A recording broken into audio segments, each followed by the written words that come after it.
much more imperative from a litigation perspective. I assume that is driving a considerable amount of extra work for you directly from law firms. I'm not asking you to give me figures, but I assume it's a one-way trajectory. Is that a fair assessment or not? Yes. Right. It is a very fair assessment. There are always competitors, there are always challenges, and you need to try and kind of find what makes you different and attract yourself. But more and more cases are involving data, involving disclosure, and things like that. Obviously, you have changes like the disclosure pilot that we mentioned earlier that causes some changes and trying to drive different behaviours. GDPR had an effect? I think it has an effect on deciding how and what to do and making sure it's documented and appropriately considered rather than it stopping something. Yes. So it's added processes, added procedures, added complexity, but doesn't necessarily stop it. In terms of the sophistication and capacity and desire for law firms to A, be on top of it as far as they can, and B, obviously to delegate and to use you as and where necessary quickly, in other words, at the beginning rather than part way through the process, as may have been the case sometimes historically, that they came to you later in the game. And now they're starting out, litigation begins between party A and party B, is one of the first things they do to make sure, in terms of discovery, e-discovery and everything that goes with it, that they've got you on board at the outset to assist in the process. I wish I could say yes in every case. So some are still a bit later. Increasingly, yes, but not. It is not a absolute answer, if that makes sense. Yeah. So that's a question. So I think increasingly people see the importance of it, get people involved early, understand it, and I think that is one thing that the pilot's driving is that early engagement and early consideration. Yeah. But it is not. It's not yet uniform. It is not. No, I mean we still have cases. I mean, unless they're in the disclosure side, we still have cases which the conversation starts, we really should have spoken to you 6 months ago, type thing. Yeah. And we still have cases sometimes on the expert side, which is, we need you to do an expert report, and it's in court next week, type thing. Yeah. Can you turn it around really quickly? And normally that's because something unforeseen has happened, like something's been challenged in court and they hadn't expected it to be challenged or something like that. So, we still get those phone calls, but more often it is early engagement nowadays.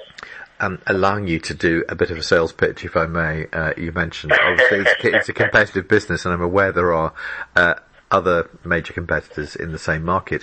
What is your USP, and what added value do you provide for law firm clients? Yeah, so I think the sales pitch effectively is we have a very consultative approach to how we do projects and how do we deliver them. Our team is very experienced and qualified, and you end up working with the same people throughout the case. So we don't have a help desk environment where you speak to someone different every time. It's a very personal service. We aim to add value. We aim to think about what it is the client's really trying to achieve rather than what they're saying and what they think, because sometimes that's different, and that's different because of a technical nature rather than anything else. And then we have a very different kind of commercial pricing model to a lot of people, where it's really driven by the hours that people work rather than the size of the data sets, which enables you to consider, it enables you to use all of the benefits of technology-assisted review, machine learning, clustering, everything else that people will talk to you about, without the negatives of the big cost impact. So we see that drives more intelligent solutions. It enables people to test and trial how they're going to use technology and how they're going to approach disclosure rather than doing it blindly. But the real differentiator is the kind of consultative approach and the people that we have.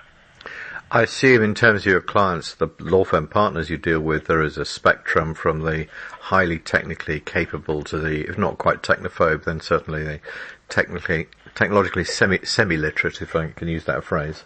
And they rely on you to provide the information, but they're not necessarily totally adept at determining how it is derived, or is that are they all of a certain minimum standard because they have to be? Being polite to my clients, I guess. Yeah, so I'm not asking you to diss anybody in that context. So. No, there are more and more people that are more and more aware of data and documents and what it should be, how it should be done. But still, there are still people who don't, and there is a limit to most people's knowledge. I like to see myself as also being a kind of translator and turning tech into English, effectively, that anyone can understand. That's a real skill. It's a rare one too. Yeah. Yeah, it is a skill, and I say of all my team, one of the key attributes that we have, and the key things we have, is the ability to speak human. Effectively, it's the ability to take this very complex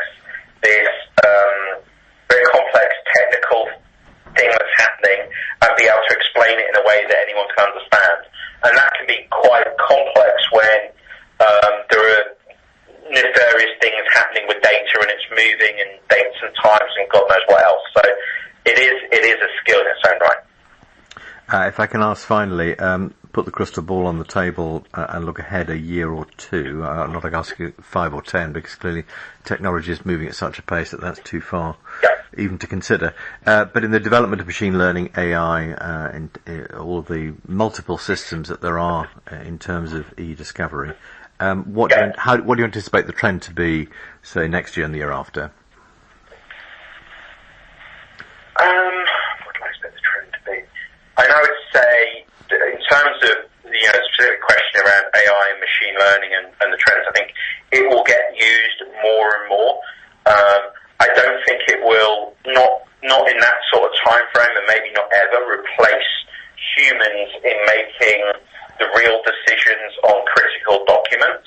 Yeah. I think it will free up the lawyers to really focus on the law and really focus on the interpretation and the value of what the documents that they're seeing and how it impacts and think around them, rather than making a simple distinction between whether something is privileged or relevant or not.